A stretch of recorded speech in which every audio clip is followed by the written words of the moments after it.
So I think we need to do a video about where they actually had the surrender. I think that's a good idea.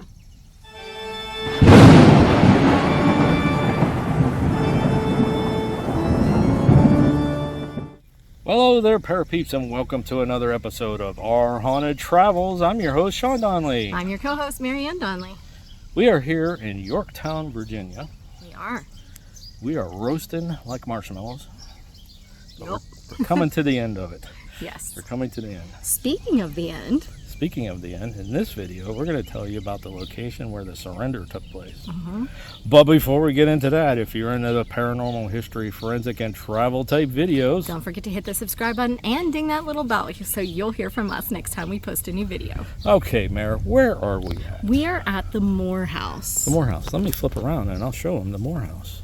There we go. The Moore House is an early 18th century home that's undergone many structural changes and about 50 owners. It was extensively damaged during the Civil War by both cannon fire and soldiers stripping wood from the house for campfire use. On the 150th anniversary of the surrender of Yorktown, the house was very dilapidated. In 1931, the National Park Service took over and did its first restoration of this building, the Moore House, and 3 years later the project was complete and it once again appeared as it did in 1781 at the surrender. On October 18th of 1781, after over 8 days of continual bombardment, the battlefield was finally tranquil. Washington and Cornwallis now focused on the surrender negotiations, which took place at this house. So like the McLean House for the Civil War, the Moore House was that for the Yorktown battle. It took place at this house in the home of Augustine Moore, and each general had selected 2 officers to handle face-to-face discussions. Lieutenant Colonel Thomas Dundas and Major Alexander Ross represented the British. Lieutenant Colonel John Lawrence and Second Colonel Viscount de Noailles spoke for the Allies. Slowing the process was Lawrence's insistence, with Washington's support, that the British submit to similar terms granted by the British to the defeated American army at Charleston in 1780. Those terms had deprived the American soldiers to surrender with the Army's personal honor intact. The British argued for better terms, but the Allies prevailed, and around midnight, a draft of the Articles of Capitulation was completed with 14 provisions, including 2 conditions that denied the British the full honors of war. These 2 articles required that the surrender ceremony, the British Army would case their regimental flags, and their military band would play British music instead of professionally saluting the victor with American or French songs.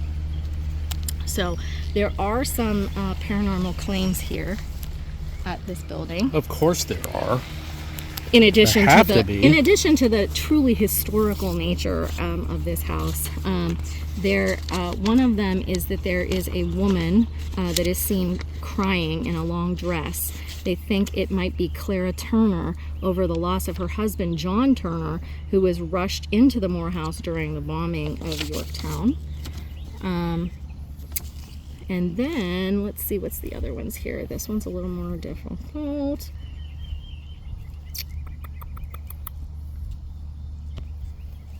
Okay, so the Moore House, now a museum, the 2-story colonial style home is thought to be haunted by the spirits of at least 2 war casualties. One of the spirits is believed to be local merchant John Turner, who I mentioned, a man who made the unfortunate decision to watch the shelling of the British Army in Yorktown. He ended up becoming one of those casualties of the shelling himself and died in the arms of his wife here on the Moore House property, where he was buried. Another restless spirit hanging around the home is that of Augustine Moore's son. While working on his father's plantation, he was struck by a stray bullet from the Battle of Yorktown, making him the last casualty of the Revolutionary War. His grief-stricken father received at least some satisfaction when he got to see the British sign their surrender conditions in his home just days later.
Okay, dear, the Moore House, Yorktown, Virginia. Virginia.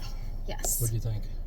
It's very cool, but it's locked up. Everything in Yorktown has been locked up. Like they all say that they're museums and so forth, but there's nothing that's actually open and no people around. I don't know if it's because it's so hot. For the museum. It could be. That they're just like, oh, we're closed now, but there's like no sign about it being a museum, but online it's supposed to be a museum. I don't know. Yeah. But it's cool. We got to see this location, the surrender location, again for another one of our big, important American battles. Yep. So. All right. Anything else you want to add to this? There's a tiny little cemetery on the property as well. But again, super surprising, the Moors are not buried there. Well, it's not marked. So there's nothing marked in there for Moors. There's a couple other people. One of them is Turner, who we talked about in one of the other videos from one of the houses in town. So he's buried out here. All right. We'll wrap this one up. All right. Okay, folks. Till next time. Thanks for watching. And happy hunting. Let us know if you like this video by hitting that thumbs up. Also, if you'd like to see more videos from us in the future, support our channel by hitting that subscribe button and dinging that bell so you get notified the next time there's a video from Panic D Videos. Thanks for watching. Happy hunting.